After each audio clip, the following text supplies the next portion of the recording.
शरद जी, ये एक्सपेक्टेड था कि मंडे के दिन शेयर बाजार लुढ़केगा। जो बड़े निवेशक थे, मैं छोटे निवेशकों की बात नहीं कर रहा हूं, बड़े निवेशकों का 10 दिन का ट्रेंड क्या रहा? देखिए, पूरा तरह से एक्सपेक्टेड था, क्योंकि शुक्रवार को जब मार्केट अमेरिका का बंद होता है तो हमारे यहाँ उस टाइम शनिवार सुबह हो चुकी होती है। तो हमेशा जब भी शुक्रवार को मार्केट में अमेरिका में रिएक्शन आता है, हमें उस पर मंडे रिएक्शन देना पड़ता है। ये हमेशा से परंपरा रहती है, टाइम डिफरेंस की वजह से। तो जिस प्रकार अमेरिका में 6% मार्केट गिरे, बिल्कुल एक्सपेक्टेड था। और आज सुबह का गिरना पर यहां से थोड़ी बहुत रिकवरी भी आपको देख सकती है। पिछले 10 दिन का आप ट्रेंड देखें तो भारत में जो मार्केट थी 21,800 से रिकवर करके 23,500-600 तक पहुंच गई थी। जितना भी गेन मार्केट ने किया था जब ट्रम्प टैरिफ की अनाउंसमेंट शुरू में हुई थी, वो सारा का सारा गेन अब धुल चुका है। पर मुझे लग रहा है मार्केट यहां से बॉटम आउट, जिसको कहते हैं, अपने निचले स्तर की तरफ जा रही है और वहां से मार्केट रिकवर करेगी। मार्केट में स्पेकुलेशन भी बहुत होता है। देखने वाली बात प्रत्युष ये है कि मार्केट में खाली निवेशक नहीं आते, ट्रेडर्स और स्पेकुलेटर्स भी आते हैं। उनकी जब ओवरसोल्ड टेरिटरी में मार्केट चली जाती है तो वहां से बहुत जल्दी बाउंस बैक आता है। इसीलिए मैं बार बार ये सलाह दे रहा हूं कि हड़बड़ाहट में आके अपने शेयर्स मत बेचिए, अपना नुकसान मत करिए। आप टेंशन में आ जाएंगे, आपका कैपिटल चला जाएगा।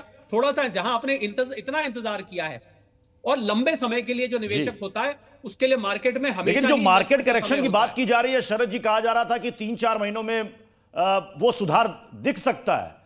अब आज के बाद आपको क्या उम्मीद है? ये करेक्शन कब तक देखिए, होगा? मार्केट अभी कुछ समय तक जब तक ट्रम्प साहब कोई और बयान नहीं देते, जब तक ट्रम्प साहब अपनी बात से थोड़ा सा पलटते नहीं है, तब तक के लिए मार्केट टेंशन में रहेगी। इसमें कोई दो राय नहीं है। पर मुझे पूरा यकीन है, मेरी बात को नोट कर लीजिए, कि ट्रम्प साहब को अपनी इन घोषणाओं पर नरमी बरतनी पड़ेगी। उनके सामने कोई, और जैसे ही वो नरमी वाली कोई बात करेंगे, जैसे ही कोई ऐसी खबर निकल के आएगी, मार्केट यहां से आपको घूमती हुई दिखाई देगी। मार्केट एक छोटे बच्चे की तरह होती है, बहुत जल्दी रिएक्ट करती है, नेगेटिव पर भी और पॉजिटिव पर भी। तो इसलिए घबराने की बिल्कुल भी जरूरत नहीं है प्रत्युष। मैं जी न्यूज के दर्शकों को, निवेशकों को बार बार ये सलाह देना चाहूंगा। बिल्कुल, ज्ञानेंद्र जी भी हमारे साथ लगातार जुड़े हुए हैं। देखिए, फाइनेंशियल ईयर, योगेंद्र जी हमारे साथ हैं, माफ कीजिएगा। जैसे ही फाइनेंशियल ईयर शुरू हुआ तो लोगों को लग रहा था कि तस्वीरें कुछ और होंगी, लेकिन जैसे ही यूएस मार्केट की तस्वीरें सामने आई तो कहीं ना कहीं आकलन जरूर हो गया था, जो भारतीय शेयर बाजार में लोग इन्वेस्ट करते हैं, कि यहां भी तस्वीरें बदलेंगी। लेकिन जो नंबर्स हैं हम उसकी बात कर रहे हैं कि इतना बड़ा मार्जिन होगा, ये किसी ने नहीं सोचा था।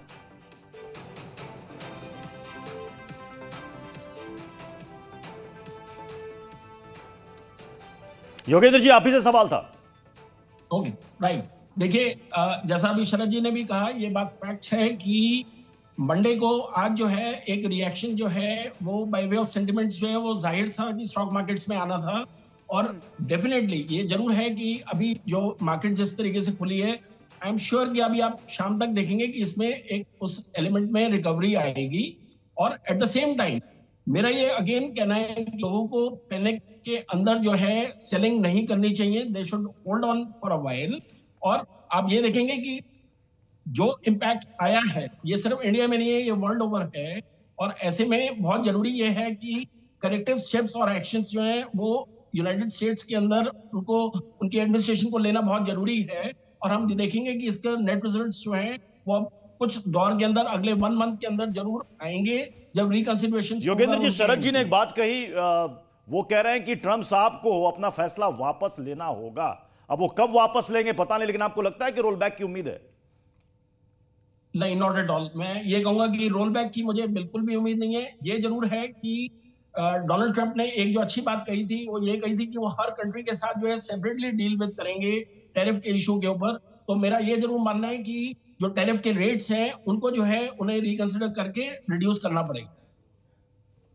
और अगर रिड्यूस नहीं होता तो फिर क्या होगा शरद जी?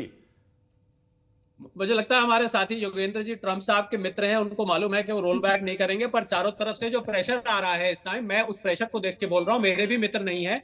चारों तरफ से जो प्रेशर आ रहा है, आप देखिए कि प्रेशर आंतरिक आ रहा है, अंतरराष्ट्रीय आ रहा है, कंपनियों से आ रहा है, देशों से आ रहा है। अमेरिका अपने आप को प्रत्युष आइसोलेट नहीं कर सकता, अपने दुनिया को अलग थलग नहीं कर सकता है।